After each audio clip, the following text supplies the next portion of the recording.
Hey, it's JC1424 once again with another album review, and today we're going to be talking about the new album from Five Finger Death Punch, and that is And Justice for None. Obviously, that sounds familiar just because it's very similar to the Metallica album name from 1998, And Justice for All.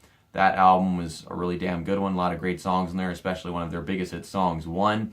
And I guess by this album being titled And Justice for None, they're trying not to do the Metallica album any justice. And they succeeded in doing so. This album is a polar opposite in terms of musicianship. Let's go ahead and get talking about it. Track number 1 on this album is Fake, and this was the lead single to the album. This was not radio friendly whatsoever. If you hear this on the radio, it would be a censored version, and it would be hilarious to listen to. As a matter of fact, I really want to hear a censored version of the song, because I would be rolling on the floor. It would be great. But yeah, like 60% of this song is profanity. You got your fucks, you got your motherfuckers, you got your fuckers, you got your bitches, and whatever other expletives he brings in this song. And whenever he's not using them expletives, it's all about this dick measuring contest, how much he's better than someone, how much he owns them, some kind of enslavement. And he's just saying that you're fake, you have no real personality. And then you got your guitars, which are not providing any actual impressive rhythms. It's just some, I guess, 8th notes or 16th notes, depending on how fast the actual tempo is. I wouldn't know if it's actually cut time or not. But, I mean, it's not going anywhere. There's no rest here. There's no change of notes. It's just... And then you get to the freaking bridge and the interlude, and it's just the same thing, except it's made to be more intense. The thing about this song is, I can understand intense metal, but this is why people hate metal that do hate metal. Because it's just screaming, and it's obnoxious.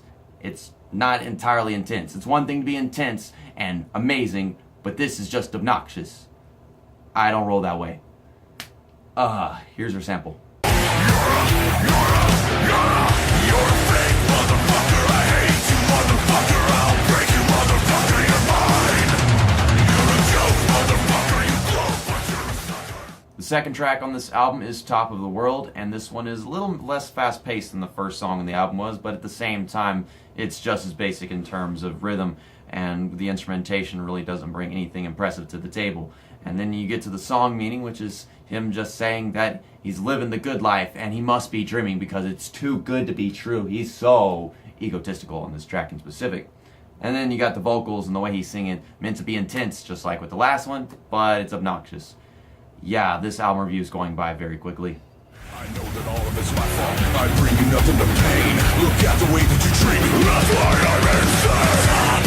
Top of the world, living the dream. Wake me up when it's over. Top of the world. Track 3 on this album is Champagne, and this one was the second single. Now, whenever I say champagne, I'm not referring to the drink that you get at parties, you know, raise your glass and cheers, ding, whatever. But instead, it's some kind of wordplay that was not necessary whatsoever. It just came off as cheesy. I really think they could have passed it off as the other full-length word. But anyhow, the song meaning here is Ivan Moody saying, fuck the haters and screw all the people that talk shit about you behind your back. He gets really specific in the lyricism throughout the verses, mentioning names such as Blabbermouth and MTV. I didn't even know MTV was a big deal still. But yeah, and other than that, he's in the chorus saying that he's proud of what he's accomplished in his life, and he just blows off all this other crap, and this is all just hell getting in the way of it, and he's still proud of what he's accomplished, and it's good enough as it is. But in terms of instrumentation, the guitars are pretty good. I mean, they're nothing that impressive, but they do provide a nice groove, and you have some really cool sound effects throughout the verses and towards the end of the song. You have yourself a guitar solo that really sounds like freestyle as it fades away. But for a radio rock single, I gotta say, this will probably get people's attention a little bit, but not as much as something like maybe even Red Coal River or The Mountain. I'm not sure whether I like this one more than those, but I would have to go listening to them just to compare. All in all, it's a good life. I got what I want. I can't complain. I'm living the good life. A toast to you now. It's all champagne. Blue on Black is the 4th track on this album, and I could tell within listening to this for 30 seconds that this was not written by Five Finger Death Punch. And I was correct. This was originally written by Kenny Wayne Shepherd in 1997. It's kind of depressing that you can predict that Five Finger Death Punch is not capable of making good music anymore. At least that's how I see it from my perspective. but I guess it was meant to be some kind of 20th anniversary deal because this is being released 21 years after the song was originally released. And the same goes for Gone Away by The Offspring. That came out late last year for their greatest hits album, and that is also featured on this album towards the end.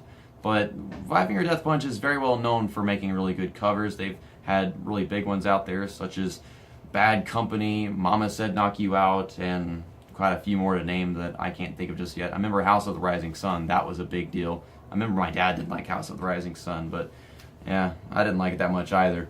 But with this song right here, they really did pull it off with the energetic instrumentation. The guitar solo and the chorus are executed very well. And all in all, this song is meant to be about, confronting the feelings that you have whenever you lose a loved one or maybe just a really great friend and those internal conflicts that you have in your mind.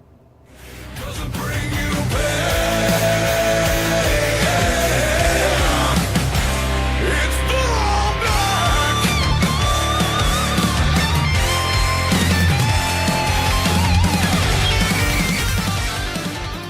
The fifth song on this album is Fire in the Hole. This is a song title that we should probably expected ages ago from Five Finger Death Punch, but no, we finally got a song about telling your enemies that they need to prepare for violence that they can't escape. I guess Ivan Moody's really trying to sound intimidating to these guys, but in all reality, the lack of complexity in terms of lyricism, this is kind of in terms of lyricism. It really keeps it from being intimidating. I guess in musicality it's pretty good. I mean, though with the guitar and drums they have work a regular rhythm. The vocal production here, the different types you've got screaming, rapping, singing, you've got some woes there. But I mean, even in the bridge, I suppose they have a bit of a key change and some chants in the background. So this song, I feel like it's just the lack of lyricism that really kills it for the most part. It could be a genuine Five Finger Death Punch song that would have worked with their albums that they start out with in their prime. But yeah, it sounds like regular garbage from them these days.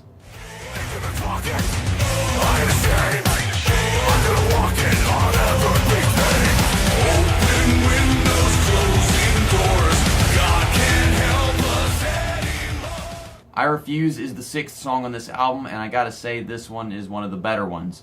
In terms of musical instrumentation, this one is very beautiful. You've got the acoustic and the electric guitar. They really do mesh together in a great fashion, especially throughout the melodies. And then you've got that acoustic guitar solo, which is great as well.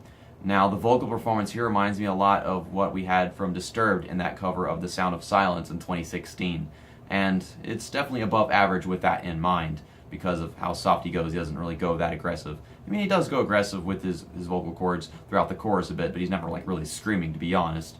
And, well, in terms of lyrical content, this one is really weak there. It's not bad, but it just doesn't seem very original. You can tell looking from the title, this is a song about not giving up, I refuse to lose, that thing. Wake me up when this is over. I'm tired of living life like it's a dream. Please wake me up. The title of track 7 on the album is It Doesn't Matter, and I can't really decide whether I don't hate this song or I hate this song. All I know is that I certainly don't like it, but here he's got to say that he doesn't care what people want him to be or become, and that he's leaving his past behind him. Kind of like Hakuna Matata from The Lion King, except that is a good and enjoyable Disney song, and this is just bad metal, or maybe mediocre metal. I guess that's what we call this genre. Mediocre metal, the Five Finger Death Punch genre, whatever. But the lyrical content here throughout the verses is edgy as fuck and total inexcusable trash. And then you get to the chorus, which is, I guess, pretty good, and got some nice vocal passion there. At the same time, we get this iffy effort to be intense throughout the interlude, and then the guitar riff here is very recycled. We've already heard it on this album, I think on Top of the World probably, and then, well, this freaking main guitar riff is recycled throughout other Five Finger Death Punch albums, and this song is just one that's very skippable because I find it old and everything almost recycled and something that's already been said before by the artist. You're sick and spineless. You're the fake and I'm the fame. You can't convince me life is fair, 'cause you were never even there. In the end it doesn't matter at all. The third single for this album was released just before the album came out, and that is track 8, When the Seasons Change. This song is just boring. It goes mezzo forte all the way, never reaches that next height and volume. I think it tries to go up a little bit in some places, but it doesn't actually get there. You've got this anticlimactic key change, which is something that only Five Finger Death Punch could accomplish.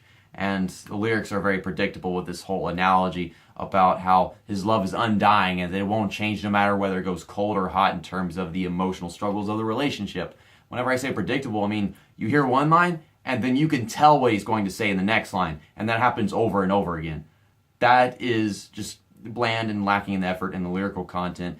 And to be honest, I think that the lyrical content has more going for it despite it being predictable than the bland instrumentation, which is really generic. They didn't go anywhere. Though it has the acoustic guitar and the electric guitar comes in for the chorus, it really doesn't get anywhere. This is probably the first time that you are going to hear metal, or at least a metal band, on the Weather Channel as background music, now that I think about it. I won't let them bring you down. I won't let you down when the seasons change. The 9th track on this album is Stuck in My Ways, and this is actually my favorite song on the Injustice for None. The reason why is because it does stick with me quite well by being about self-awareness and having the desire to change yourself, who you are, for the better. Like you probably see some lack of positivity or seeing some negativity in your personality and just want to get rid of it. It's something that I think we can all relate to in some senses. But with this song, we get some really strong lyricism. I like the writing effort here, but at the same time, you get to the chorus, and I feel like it's way too repetitious, which is kind of a pun now that I think about it. But he says, run away, get away, look away, stuck in my ways. That's 4 ways. That's 3 ways too many. We just need 1 way. Though I think the whole fork in the road idea is some kind of analogy that they threw in there as an artistic effect, and that flew right over my head. I highly doubt that, just considering it's Five Finger Death Punch, though. Anyhow, the instrumentation and the musicality with this track is really good. The guitar chords are really strong whenever you get to the chorus, and we have some really great build-up by the percussion overall. And then you get to the interlude, which has this added distortion to the guitar, which is just really fucking cool. So it's really justified that this can be my favorite song on the album, and is the only one that I keep. Whenever I say it's my favorite one on the album, I'm excluding the fact that there are 2 covers. Now, if those 2 covers happen to be by them, which would be a miracle, then I guess not. Blue on Black is my favorite song on the album, though it's not the one that they actually wrote. I can't let it go, let it go, let it go. Run away, look away, I see it inside you. Track 10 on this album is Rock Bottom, and I agree with Five Finger Death Punch. They have hit rock bottom after releasing a song this bad. This is some hot fucking garbage and a steaming pile of shit in terms of effort here. Like, anyone that I personally know could write a better song than this. It's got this guitar and drum pattern that is meant to be intense, and this is like the worst case scenario where it's just obnoxious. It's not enjoyable whatsoever. It's just dun dun dun dun dun. Dun, dun, dun, dun, dun, dun. And it's just so freaking stale and stupid. And the song meaning here is this egotistical, anthemic rising that you're supposed to get motivation from about how he's sucked at life so freaking hard and been such a piece of shit that he can somehow, become better than everybody else because he's seen the worst whenever it's all his doing to begin with. This song is so bad that I actually laughed the first time I started listening to it, because it's weird to think that it's possible to write something that's musically so bad that it's funny whenever it comes to a guitar and drum pattern, but that it's just such a stupid rhythm. And yet again, it's one of those stereotypical cases that people would think of where it becomes a reality in terms of metal. The reason why people that hate metal is because this is what they think of. They think of obnoxious screaming for no reason instead of actual intensity, and then you think of this crappy, uninspired, stale guitar drum pattern of some sort, and it drives me nuts just trying to talk about this song. But in all reality, I think I'm just going to save this song so anytime it comes on I can just laugh my ass off. I ain't your bitch, I ain't your boy, I ain't no goddamn motherfucking toy, I'm not dead, I'm still alive. The 11th track on this album is Five Finger Death Punch's effort to cover The Offspring's Gone Away, originally written in 1997. As I said a while ago when I was talking about Blue on Black, that they did that for that track as well. This 20th anniversary thing of sorts, and this came out last year for their greatest hits album. Now everybody just went nuts over this, and a lot of people thought that they were the song, and now this song is actually more famous than the original version, which really does make me salty. At the same time, it's obviously because it has something to do with the whole military tribute idea. They're always kissing the military's ass. It's probably like the fourth song directed towards them, and that idea, good on them, but I like the original more just because it broadened the idea of what it feels like to lose a loved one rather than just someone who's a loved one and in the military. But it's all on your opinion. I like them both, but I obviously like the original better just because it was, more of a punk rock thing instead of this metal ballad that had more driven by guitar and drums. And this one seems to lack some vocal passion, which you wouldn't expect from something like a metal ballad, while Gone Away, the original, was probably like a punk rock ballad. I'm not sure, because that one kept its speed up. It never was too calm in comparison to this one. But yeah, it's just the vocal passion. I feel like it goes a bit stale whenever it's trying to be calm. But I like how they added in that solo. It gets a little more complex than the original. And, it's something you'd expect from a metal cover. And it feels, yeah, it feels like heaven's so far away. And it stings, yeah, it stings now. The world is so cold. Bloody is the 12th track on this album, and this is one that I consider one of my mediocre tracks, though other people, they kind of say that it's one that they like more than others. For me personally, it's just because the guitar work seems to be a bit on and off here and there. Like, I like it quite a bit in some places, and then in others it seems a bit generic. But there's some experimentation thrown in on the percussion, like the drums have some kind of distortion in some places, and then there's some sound effects for the percussion in the background throughout the verses, and that's really cool. The song meaning is obviously this metaphorical way of saying that a relationship is in a severe state.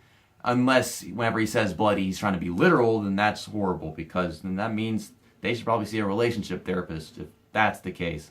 But all in all, I guess I should just say this is kind of a discount version of How You Remind Me by Nickelback, just because the lyrical content, not that much effort was put into it, and then you get to the vocals, which are fine. I will never wish you well.